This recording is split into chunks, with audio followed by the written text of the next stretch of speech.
Hello students, তোমাদের সবাইকে আমাদের চ্যানেলে ওয়েলকাম জানাই।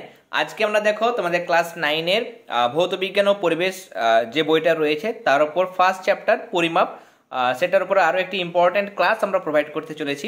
অলরেডি এই চ্যাপ্টার থেকে মানে পরিমাপ যে চ্যাপ্টার, সেই চ্যাপ্টার থেকে তোমাদের যত সম্ভব দুটো বা তিনটে ক্লাস হয়ে গেছে, যেখানে আমরা তিনটে ক্লাস হয়েছে, যেখানে অনেক ইম্পর্ট্যান্ট টপিক আমরা খুব সহজ করে বুঝে নিয়েছি, যেগুলো জটিল থেকে জটিলতর বিষয়, অথচ তোমাদের ফার্স্ট ইউনিট টেস্টে ভেরি ভেরি ইম্পর্টেন্ট, তোমাদের ফার্স্ট ইউনিট টেস্টে আসার মতো, সেগুলো খুব সহজ করে আমরা বুঝে নিয়েছি। আজকের ক্লাসে বাকি যে পোর্শনগুলো আছে সেগুলো আমরা পরপর দেখে নেব। তাই যারা আগের ক্লাসগুলো দেখোনি, তিনটে ক্লাস, সেগুলো অবশ্যই এই ভিডিও ডেসক্রিপশন বক্সে গিয়ে তোমরা ক্লাস 9-এর সমস্ত প্লেলিস্ট পেয়ে যাবে। সেখান থেকে ফিজিক্যাল সায়েন্সের প্লেলিস্টটা লিঙ্কে ক্লিক করে তোমরা পুরনো ক্লাসগুলি দেখে নিও। দেখো, এটা হচ্ছে প্রান্তিক প্রকাশনীর বই। এর আগে তোমাদের ভট্টাচার্য ব্রাদার্সের বই থেকে আগের ক্লাসটা প্রোভাইড করেছিলাম, এখন প্রান্তিক থেকে করছি। এই দুটোই হচ্ছে খুব সুন্দর বই, তোমরা যে কোনো বই ফলো করতে পারো। বা বুক লিস্টে আমরা সমস্ত টেক্সট বুক কোনগুলো তোমাদের ক্লাস 9-এর জন্য ভালো, রেফারেন্স বই কোনগুলো তোমাদের ক্লাস 9-এর জন্য, সমস্ত মেরিটেড স্টুডেন্ট কোন বই কিনলে সব থেকে ভালো হবে, সবগুলো ডিটেলস আলোচনা করেছি। যারা সেই ক্লাসগুলো দেখোনি, অবশ্যই প্লেলিস্টে গিয়ে তোমরা সিলেবাস বুক লিস্টে একটা প্লেলিস্ট পাবে, সেখান থেকে দেখে নিও।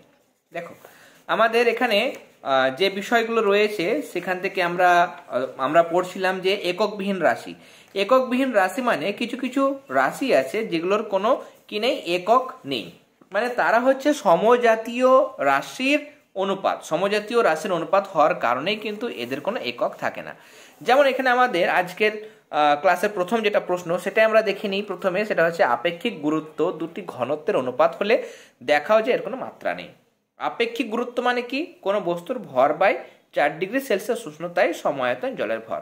যদি সংজ্ঞা আসে তাহলে তোমরা কি লিখবে? সংজ্ঞা সাধারণত আপেক্ষিক গুরুত্বের সংজ্ঞাটা এখন আসে না, তবে জেনে রাখো যে কোনো বস্তুর ভর 4 ডিগ্রি সেলসিয়াস উষ্ণতার সমায়তন জলের ভরের তুলনায় যতগুণ ভারী।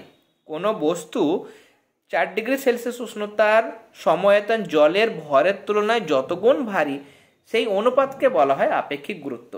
বা কোনো বস্তুর ঘনত্ব 4 ডিগ্রি সেলসিয়াস উষ্ণতায় জলের ঘনত্বের তুলনায় যত বেশি, সেই অনুপাতকে বলা হয় তার আপেক্ষিক গুরুত্ব। কেমন? বা তার অনুপাতকে বলা হয় আপেক্ষিক গুরুত্ব। তাহলে এখানে দেখো, বস্তুর ভর, নিচেও জলের ভর, তাহলে ভর যদি এটা যদি গ্রাম হয় তাহলে এটাও গ্রাম, তাহলে গ্রাম গ্রাম কেটে যায়। এখানেও ঘনত্ব, এটা যদি ঘনসেমি হয় এটাও ঘনসেমি, তাহলে এককটা কেটে যায়। অর্থাৎ আপেক্ষিক গুরুত্ব দুটি সমজাতীয় রাশির অনুপাত, তার জন্য এটার কোনো একক নেই, এটা হচ্ছে একক বিহীন রাশি। আমরা অনেক রাশি পেয়েছি যেগুলো অনেক সবগুলোর বেশিরভাগ একক রয়েছে, কিন্তু কিছু কিছু আমরা পড়লাম, যেমন পারমাণবিক গুরুত্ব, আণবিক গুরুত্ব বা আপেক্ষিক গুরুত্ব, এগুলোর কিন্তু কোনো একক নেই। আপেক্ষিক গুরুত্বের মাত্রা সংকেত কি হবে? মাত্রা সংকেত হচ্ছে, দেখো, বস্তুর ঘনত্ব বাই 4 ডিগ্রি সেলসিয়াস উষ্ণতায় জলের ঘনত্ব। বস্তুর ঘনত্বর আমরা মাত্রা জানি। ঘনত্ব মানে কি? ভর বাই আয়তন। তাহলে ভর এম, আয়তন হচ্ছে এল কিউব, তাহলে ভর বাই আয়তন মানে এল কিউব। তাহলে এল কিউবটা উপরে গেলে কি হবে? এল টু দি পাওয়ার -3, তাহলে এম এল টু দি পাওয়ার -3। এখানেও জলের ঘনত্ব মানে এম এল টু দি পাওয়ার -3, তাহলে সবগুলো কেটে যায়। এখানে কিছু নেই, মানে 1 আছে, এখানে 1 আছে।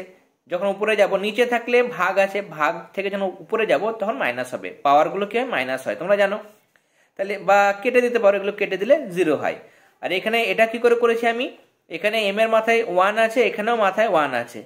যখন এটাকে উপরে তুলবে তখন এম এর মাথায় এখানে 1 আর নিচের পাওয়ারটা বিয়োগ করতে হয়। ভাগ থাকলে বিয়োগ হয় পাওয়ার, আর গুণে পাওয়ার যোগ হয়। এখানে ভাগ আছে, তার জন্য বিয়োগ হবে। তাহলে 1 মাইনাস নিচেটার 1, তাহলে 0 হয়ে যাচ্ছে। এম এর মাথায় 0, এল এর মাথায় দেখো এখানে কি আছে? এখানে আছে আমার -3 ওপরে, আর নিচে কি আছে? -3 আছে, তাহলে মাইনাস করবো। -3 -3, মাইনাসে মাইনাসে প্লাস হয়ে যাবে, তাহলে -3 + 3 কেটে যায়, তাহলে এলোর মাথাতেও 0। তার মানে আমরা দেখতে পাচ্ছি যে আপেক্ষিক গুরুত্ব যেটা, সেটারও কোনো মাত্রা নেই, এটা হচ্ছে মাত্রাহীন রাশি। কেমন? ক্লিয়ার? এরপর নেক্সট কোশ্চেনে যাব। নেক্সট কোশ্চেন বলছে আমাদের যে লম্বন ভ্রম কি। দেখো, আমরা যখন স্কেলে কোনো বস্তুর মাপ নিই, তখন দেখো এখানে দৈর্ঘ্য মাপার জন্য আমরা সাধারণত স্কেল ব্যবহার করি। স্কেলের ক্ষেত্রেও প্রশ্ন আসবে। আমরা আজকের ক্লাসে আলোচনা করব যে কাঠের স্কেল ব্যবহার করা বেশি ভালো, ধাতুর স্কেল ব্যবহার করা কিন্তু সেটা অসুবিধাজনক হয়। সেটা কেন, সেটা আমরা আলোচনা করব। যাই হোক, এখানে যখন আমরা স্কেল দিয়ে দৈর্ঘ্য পরিমাপ করি, যদি ধরো এখানে মাপটা রয়েছে, আমরা এই মাপটা নেব আমরা, কিন্তু আমরা করছি কি, চোখের সাহায্যে লম্বভাবে না রেখে যদি বাঁকানো বা হেলানো অবস্থায় মাপটা নিই, পাটটা নিই, তখন সঠিক মাপটা কিন্তু আমরা পাই না। হয়তো একটু পরের ঘরে আমার পয়েন্টটা পড়ে গেল, তাহলে সেটা ত্রুটি আসলো, তাই না? তাহলে স্কেলের সাহায্যে পাটবিন্দু সঙ্গে যদি চোখটা লম্বভাবে না রেখে যদি তির্যক বা হেলানো অবস্থায় থাকে, তাহলে পাঠে যে ত্রুটি হয় সেটাকেই বলা হয় লম্বন ত্রুটি বা লম্বন ভ্রম। তাহলে আমাদের প্রশ্ন হচ্ছে লম্বন ভ্রম বা লম্বন ত্রুটি কি? লিখবে স্কেল থেকে পাঠ নেওয়ার সময় চোখ স্কেলের পাঠবিন্দুর সঙ্গে উল্লম্বভাবে মানে খাড়াভাবে না রেখে তির্যকভাবে রাখা হলে পাঠে যে ভুল হয় তাকে লম্বন ভ্রম বা লম্বন ত্রুটি বলে। তাহলে এটা এই ত্রুটি কি করে দূর করব? কি করতে হবে আমাকে? তাহলে স্কেলে পাঠ নেওয়ার সময় আমাদের চোখকে সবসময় পাঠবিন্দুর সঙ্গে লম্বভাবে রাখতে হবে, এতে সঠিক পাঠ পাওয়া যাবে ও লম্বন ত্রুটি দূর হবে। মানে আমাকে এখানে কি করতে হবে, এখানে আমাদের যেটা দেখলাম চোখটাকে লম্বভাবে রাখতে হবে, কখনো এই হেলানো বা তির্যকভাবে কিন্তু রাখা যাবে না। পরের প্রশ্ন যেটা বলছিলাম, কাঠের স্কেল মানে সাধারণ স্কেল, সরি কাঠের স্কেল নয়, সাধারণ স্কেলটা ধাতুর তৈরি না করে প্লাস্টিক বা কাঠের তৈরি করা ভালো কেন? তার কারণ হচ্ছে দেখো, ধাতু তো তাপের সুপরিবাহী। ধরো আমি একটা স্কেল, তুমি আমাকে অর্ডার দিয়েছো যে স্যার আমি ধরো আমেরিকায় বসে আছি, নিয়ে আমেরিকায় বসে আমি একদম ঠান্ডা ঘরে 0°C বাইরে বরফ পড়ছে এরকম একটা পরিবেশ নিয়ে তুমি আমাকে বলেছো যে আমাকে একটা স্কেল বানিয়ে দিন 1 মিটারের। আমি 1 মিটার স্কেল বানালাম। এরপরে তুমি দোকানের জন্য হয়তো নিয়েছো স্কেলটা, এবার তোমাকে আমি ইন্ডিয়াতে পাঠালাম। এবার ইন্ডিয়াতে পাঠানোর পর তুমি যখন মাপার সময় দেখছো হয়তো 50 মিটার কাপড় নিয়েছো। এবার 50 মিটার কাপড় 50 বার হওয়া উচিত, 1 মিটারের স্কেল দিয়েছি তোমাকে, তাহলে 50 বার হবে 50 মিটারে, কিন্তু মাপার সময় দেখছো যে 49 হচ্ছে, আর তারপরে কিন্তু আর 50 পুজছে না, একটু কম হচ্ছে। তখন তুমি প্রথমে দোকানদারকে বলবে, কাপড়ের দোকানকে বলবে যে আপনি কাপড় কম দিয়েছেন। কাপড়ওয়ালা তোমাকে দেখিয়ে দেবে, দেখুন আমার স্কেলে তো ঠিক আছে 50 মিটার, আপনারটা তো ভুল আছে। তখন তুমি আমাকে ফোন করবে যে আপনাকে যেটা 1 মিটারের স্কেল বানাতে দিলাম সেটা আপনি কেমনভাবে বানিয়েছেন, আপনি তো ভুল বানিয়েছেন, কারণ আমার 50 মিটার কাপড় আনছে অথচ আপনার স্কেলে 50 হচ্ছে না, 49, 49.5 হচ্ছে। তখন আমি বলবো যে আমি যে স্কেলটা বানিয়েছিলাম আমার ধাতুর স্কেল আপনি অর্ডার দিয়েছেন, ধাতুর স্কেল কি হয়, আমি 0°তে বানিয়েছি, তখন 0°তেই সঠিক পাঠটা দেবে, সঠিক পাঠ দেবে। যদি অন্য উষ্ণতায় মাপা হয় সঠিক পাঠ দেবে না। তখন তুমি প্রশ্ন করো কেন, সেটা আবার কেন? তার কারণ হচ্ছে যে ধাতুর স্কেল কি হয়, তাপে বেশি প্রসারিত হয়, বেশি লম্বা হয়, আবার যদি ঠান্ডা হয় তাহলে সংকুচিত হয়ে যায়, কিছুটা ছোট হয়। ধরো একটা আমি যদি মানে কাঠের স্কেল নিই, কেমন কাঠের স্কেল, 1 মিনিট তোমাদের আমি কাঠের স্কেল দেখাচ্ছি। দেখো বোঝাবার জন্য কাঠের স্কেলটাও রাখতে হয়েছে। তাহলে এই যে কাঠের স্কেল, কেমন কাঠের স্কেলটা পরে দেখাবো। তাহলে ধাতু স্কেল আমি নিয়েছিলাম। এবার যদি গ্রীষ্মকালে প্রচণ্ড রোদ বা তাপমাত্রা, আমি 0°তে বানিয়েছি, তুমি ব্যবহার করছো 30, 35, 40-এ, তাহলে সেটা কিছুটা হলেও বাড়বে। কিছুটা হলেও যদি বাড়ে তাহলে এই 1 মিটারের জায়গায় 1 মিটার থেকে একটু বেশি হয়ে যাবে স্কেলটা। তাহলে তুমি যখন মাপছো কাপড়, সে 50 মিটার হবে না, তার থেকে কী হবে, কিছুটা কম হবে, তাই না? স্কেলটা বড় হয়ে গেছে, তাহলে 50 বার হবে না, তুমি এটাতে 50 বার নিচ্ছ, কিন্তু স্কেলটা যদি বড় হয়ে যায় তাহলে 50 বার পুজবে না, তখন মনে হবে কাপড়টা কম আছে। আর যদি শীতকালে কী হবে, শীতকালে এটা ধরো এতটা লম্বা স্কেল, সেটা কী হবে, একটু ছোট হয়ে যাবে, তাহলে তখন কিন্তু বেশি হবে পাটটা, কী হবে, পাট কমে যাচ্ছে, মানে দৈর্ঘ্যটা কিন্তু সেই সময় আলটিমেট টোটাল 50 থেকে কিন্তু বেশি হবে।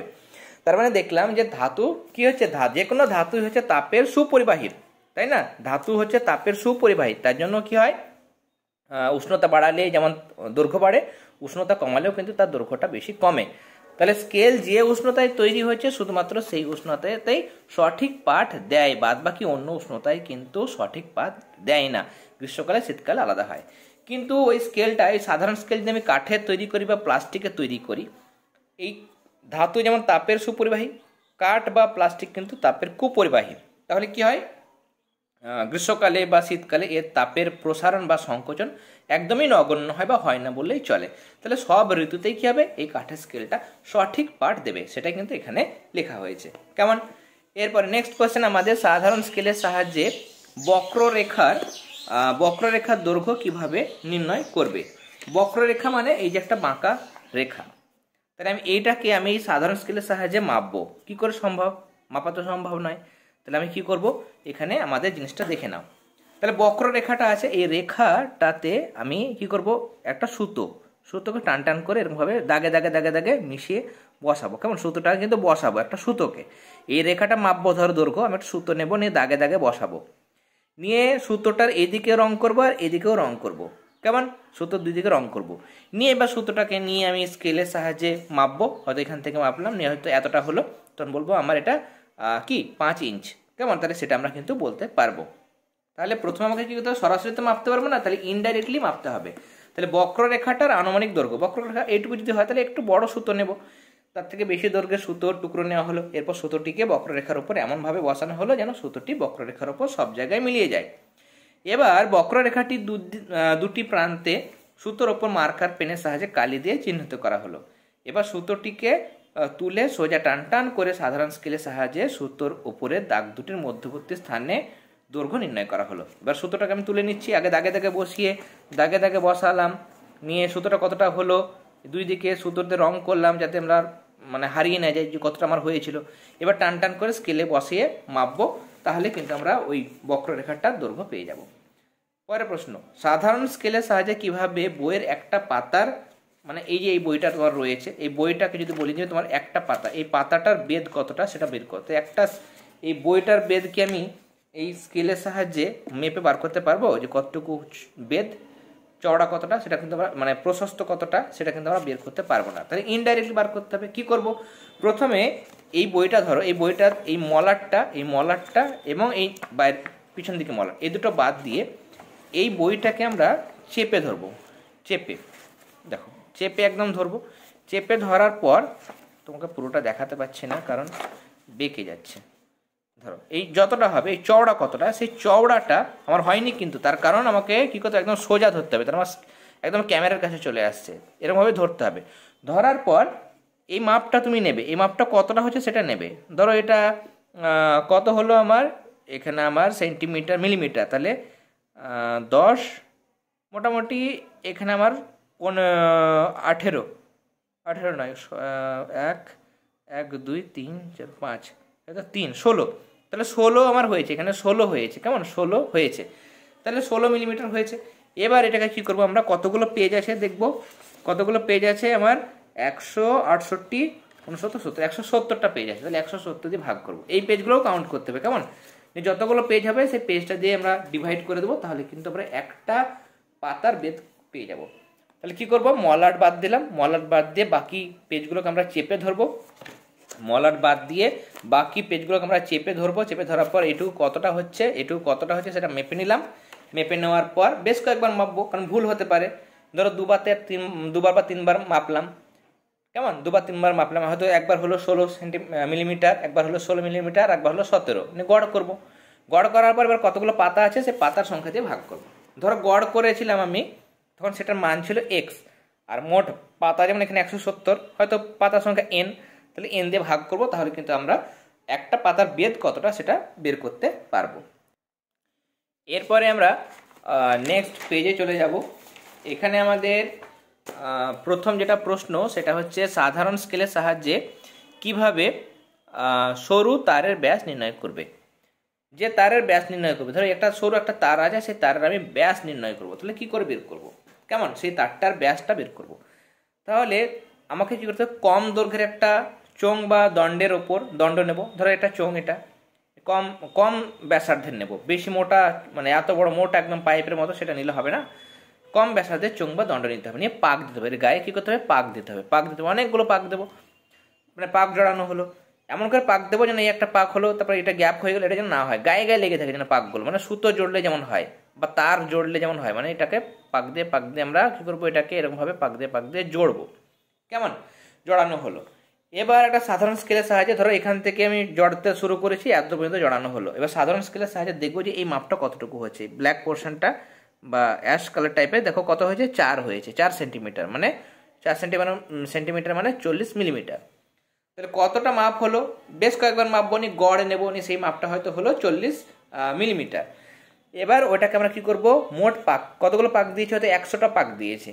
কেমন, তাহলে 40 আমার মিলিমিটার আর পাক দিয়েছি 100 পাক, তাহলে কি করবো, এবার 40কে 100 দিয়ে ভাগ করবো, তাহলে আমরা তারটার কি পেয়ে যাবো, এবার ব্যাস পেয়ে যাবো।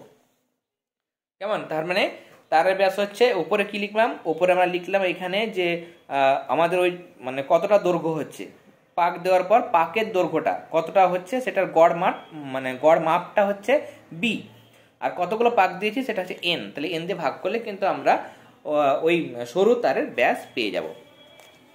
এরপরে সাধারণ স্কেলের সীমাবদ্ধতা কি, এটাও তোমাদের ইম্পর্টেন্ট কোশ্চেন। সাধারণ স্কেলে সব থেকে ছোট ঘরের মান হলো 1 মিলিমিটার। দেখো সাধারণ স্কেল এটা হচ্ছে 1 সেন্টিমিটার, 2, 3, 4, 5 সেন্টিমিটার করে। এদিকে কি আছে, ইঞ্চে ভাগ করা আছে, কেমন 1, 2, 3 এবং ইঞ্চে ভাগ করা আছে। তাহলে এইদিকে এই এক একটা ঘর, বড় ঘর যদি 1 সেন্টিমিটার হয়, তাহলে মাঝের এক একটা ছোট ছোট ঘর, এখানে ধরো 5টা ঘর আছে। কিন্তু তোমরা যে স্কেলটা ব্যবহার করো সেই স্কেলের সাহায্যে আমি 1 মিনিট তোমাদের, যদি আমার কাছে সাধারণ স্কেল আছে এই মুহূর্তে আছে, তাহলে সাধারণ স্কেলে তোমাদের দেখায়। এই সাধারণ স্কেলে দেখো এইখান থেকে 1-এর মধ্যে 10টা ঘর, মাঝে একটা 5 বড় ঘর, তাই না? তাহলে 5, 5, 10, এখানেও 5, 5, 10, তাহলে 1 থেকে 2-এর মধ্যে 10, 2 থেকে 3, তাহলে সব মাঝে মাঝে 10টা করে ঘর। তাহলে 10টা ঘর মানে 1 সেন্টিমিটারকে 10 ভাগ করছি, মানে 1 মিলিমিটার, কেমন? তার মানে এক একটা ছোট ঘর 1 মিলিমিটার। তাহলে এই স্কেলের সাহায্যে যদি তোমাকে বলি 1 মিলিমিটার থেকে কম একটা মাপো, তাহলে তুমি পারবে না। তোমাকে হয়তো বললাম যে 4 মিলিমিটার, তুমি পারলে, তাই না? তোমাকে যদি বলা হয় 3.4 সেন্টিমিটার, তাহলে 3.4 সেন্টিমিটার মানে কি 3 গোটা নেবে সেন্টিমিটারে, আর মিলিমিটারের জন্য ছোট ছোট দাগগুলো 4টে নেবে, তাহলে 3.4 পাবে। যদি তোমাকে বলি যে 2 মিলিমিটার, সেটাও পারবে। কিন্তু যদি বলি তোমাকে 0.2 মিলিমিটার বা 2.7 মিলিমিটারে বলছি, তখন কিন্তু তুমি ওই যে পয়েন্টগুলো আছে 1 মিলিমিটার কম, সেটা তোমাকে আন্দাজে করতে হবে। ওই ছোট ছোট ঘরের মধ্যে বা পয়েন্টে তোমাকে ভাগ করে নিতে হবে, সেটা আন্দাজ করে নিতে হয়। তাহলে আন্দাজ করে নিলে সেখানে কিন্তু সঠিক মান কিন্তু পাওয়া যাবে না, তার মানে সেখানে পাঠে ত্রুটি আসবে। আর কোনো বক্ররেখা, তার বা দণ্ডের ব্যাস সাধারণ স্কেলের সাহায্যে কিন্তু মাপা অসুবিধাজনক, মানে ইনডাইরেক্টলি মাপতে হয়। এরপর দেখো স্টপ ওয়াচ বা আয়তন মাপুনি চোঙ কাকে বলে। স্টপ ওয়াচ মানে তোমরা দেখেছো, মানে ওই খেলাধুলার সময় স্টপ ওয়াচ ইউজ করা হয়, একটা বাটন থাকে, সুইচ দিয়ে টিপলে সেটা কি হলো, স্টার্ট হয়ে গেল, আবার সুইচ টিপলে তাহলে থেমে যাবে। নিয়ে শূন্যতে আমি দৌড়াতে শুরু করেছে কেউ, আমি ধরো একটা স্টপ ওয়াচ নিলাম, স্টার্ট, দৌড়াতে শুরু করছে, টিপে দিয়েছি সুইচটা, স্টার্ট, ঘড়ির কাঁটাটাও ঘুরতে লেগেছে, আর যারা প্রতিযোগী তারা দৌড়াচ্ছে। যেই ফিনিশিং পয়েন্টে আসলো আমি স্টপ করে দিলাম, নিয়ে হয়তো আমার 58 সেকেন্ডে স্টপ হলো, তাহলে আমি বুঝতে পারলাম যে 58 সেকেন্ড সময় লাগলো। এরকমভাবে পরিমাপ করা হয়। আবার কি করে আগের অবস্থায় আসবে, আবার আমি একবার টিপে দেবো, তাহলে আবার 00 উপরে 00 বাটনে কিন্তু ওই সুইচ মানে কাঁটাটা কিন্তু চলে আসবে। তো এরকমভাবে স্টপ ওয়াচ ব্যবহার করা হয়, মানে সময়ের ব্যবধান, সূক্ষ্ম সময়ের ব্যবধান মাপার জন্য স্টপ ওয়াচ। স্টপ মানে কি, রেস্ট, সোজা কথায় বিরাম, আরাম করা, তাই না? বিরাম ঘড়ি। আয়তন মাপনী চোঙ মানে একটা শক্ত কাঁচের তৈরি সুষম প্রস্থচ্ছেদ বিশিষ্ট একদিক বন্ধ একটা পাত্র, সেটাকে বলা হয় আয়তন মাপনী চোঙ, যার সাহায্যে কি করা হয়, আয়তন পরিমাপ করা হয়। তাহলে দেখো এতটা পর্যন্ত আমরা আলোচনা করলাম। এরপর আরও অনেক ইম্পর্টেন্ট কোশ্চেন আছে, অনেকগুলো ইম্পর্টেন্ট কোশ্চেন আছে, সেগুলো আচ্ছা স্টপ ওয়াচের সাহায্যে। তাহলে আচ্ছা এক কাজ করি, আজকে আমরা এতটা পর্যন্ত আলোচনা করলাম। এরপরে আর কিছু প্রশ্ন রয়েছে এই চ্যাপ্টার থেকে, এবং তোমাদের গাণিতিক যদি প্রশ্ন থাকে, গাণিতিক প্রশ্ন সাধারণত নেই, যদি থাকে তাহলে সেটা আমরা ইনক্লুড করে দেবো, এবং তার সঙ্গে এই চ্যাপ্টার থেকে, প্রথম চ্যাপ্টার থেকে তোমাদের শর্ট কোশ্চেন যেগুলো ইম্পর্টেন্ট তোমাদের ফার্স্ট ইউনিট টেস্টের জন্য, সেগুলো কিন্তু আমরা নেক্সট ক্লাসে আলোচনা করব। দেখো তোমাদের জন্য আমরা একটা পেড ক্লাস শুরু করেছি, যেখানে আমাদের দেখো 4টে বিষয় কভার করা হয়। 4টে বিষয় হচ্ছে আমার ভৌত বিজ্ঞান, জীবন বিজ্ঞান এবং ম্যামের ক্ষেত্রে ইতিহাস এবং ভূগোল। এই 4টে বিষয়ে তোমাদের এই যে ক্লাসগুলো হচ্ছে, এই ক্লাসগুলো আমি বুঝিয়ে দিচ্ছি, নোটসের ক্লাসগুলো ইউটিউবে বুঝিয়ে দিচ্ছি। যেগুলো বোঝানো হবে না সেগুলো কিন্তু আমরা পেড ক্লাসের মধ্যে বোঝাবো।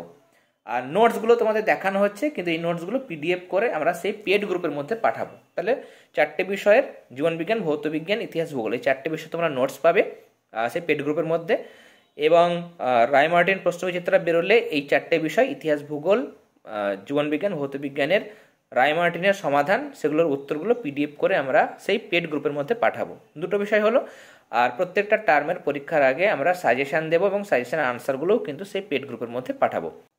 তোমরা যারা যারা ইচ্ছুক আছো, দেখো হোয়াটসঅ্যাপ নাম্বার দেওয়া হয়েছে, সেই হোয়াটসঅ্যাপ নাম্বারে তোমরা যোগাযোগ করো, এবং তারপর তোমাদের একটা ফোনপে নাম্বার বলে দেবো, সেটাতে তোমরা ফোনপের মাধ্যমে পে করে আমাদের ক্লাসের সঙ্গে যুক্ত হতে পারবে, কেমন? আর অলরেডি তোমাদের জন্য একটা ফ্রি টেলিগ্রাম গ্রুপ আছে, সেখানেও তোমরা যুক্ত হতে পারো। টেলিগ্রাম গ্রুপের লিঙ্ক তোমরা এই ভিডিও ডেসক্রিপশন বক্সের মধ্যে পেয়ে যাবে।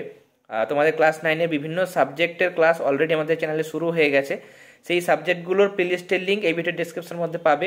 তাহলে যে ক্লাসগুলো হয়ে গেছে, ধরো ফিজিক্যাল সায়েন্সের প্লেলিস্টের লিঙ্ক তোমরা পেয়ে যাবে, সেটা ক্লিক করলে ফিজিক্যাল সায়েন্সের যা ক্লাস হয়ে গেছে সবগুলো পাবে।